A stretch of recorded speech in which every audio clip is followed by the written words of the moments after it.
Bonjour à tous, nous allons voir aujourd'hui comment charger dynamiquement des attributs graphiques en face avant de la view. Il existe plusieurs méthodes, notamment les onglets, mais dans le cas des onglets, on va charger en continu toutes les commandes, les indicateurs, les graphes sur la face avant. Pour pallier à ça, on va pouvoir utiliser quelque chose qui s'appelle la face avant secondaire. Pour ça, j'ai utilisé ici un VI, donc une fonction LabView, sur laquelle j'ai placé trois boutons en face avant, et mon objectif est de venir charger dynamiquement dans une zone que je vais venir chercher ici, donc face avant secondaire, CMMVI. Donc je la crée ici, et dans cette zone que je viens de dessiner, en fonction de l'appui dynamique sur VI1 ou VI2, je vais pouvoir charger dans cet encadré une face avant. Comment ça marche au niveau du diagramme? Ça va être assez simple. Ici, j'ai créé dans un premier temps une structure événement, très simplement câblée avec simplement la partie stop qui permet d'arrêter l'exécution.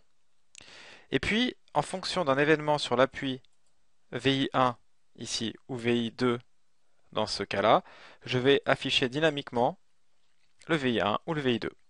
Ces VI sont bien évidemment stockés sur mon disque. Je l'ai appelé le premier bouton 1, donc il est bien évidemment exécutable, il ne sert absolument à rien, simplement à utiliser les commandes des indicateurs. Je peux l'arrêter. Et j'ai bien évidemment mon VI2 qui est un simple graphe déroulant avec une valeur aléatoire. Comment je vais faire ça? Très simplement, je vais venir dans un premier temps, dans le cas du VI1, faire un appel dynamique au VI, par exemple ici, graph. Donc je vais rentrer son chemin sur le disque. Je vais venir exécuter le VI à l'exécution. Et puis insérer ce VI ici dans la face avant. Je vais faire exactement la même chose pour VI2. Donc je vais venir chercher la même chose, première partie. Cette fois-ci, ce sera plus grave.vi, mais bouton.vi. Je vais venir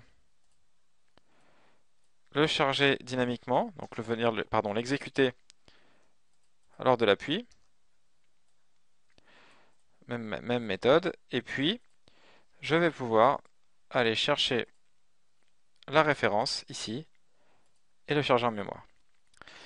Donc très simplement, à l'exécution maintenant, lorsque j'exécute, on va pouvoir voir que lorsque j'appuie sur VI1, j'ai la face avant de mon VI1 qui s'exécute. Je vais bien évidemment arrêter l'exécution. VI2, même chose, il est exécutable. Et puis, je peux bien évidemment arrêter l'exécution et on voit que tous les composants sont déchargés de la mémoire.